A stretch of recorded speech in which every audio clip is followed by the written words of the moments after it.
هقول لك على 4 أشياء يخلوك تحتاج تعمل فينيرز. لو انت عندك فراغات بسيطة ما بين الأسنان لكن الفراغات ديت موجودة بعدد كتير، الفينيرز هتحل لك المشكلة.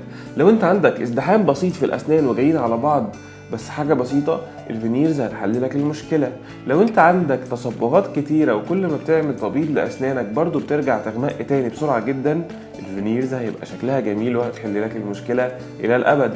كمان لو انت عندك خلل في تكوين المينا بتاعت الأسنان وفيها نقط كبيرة لونها بني أو لونها أصفر أو فيها ديفوهات ونقط يعني إخرام صغيرة كده، الفينيرز برضو هتحل لك المشكلة وهتحل لك كل العيوب اللي موجودة في أسنانك.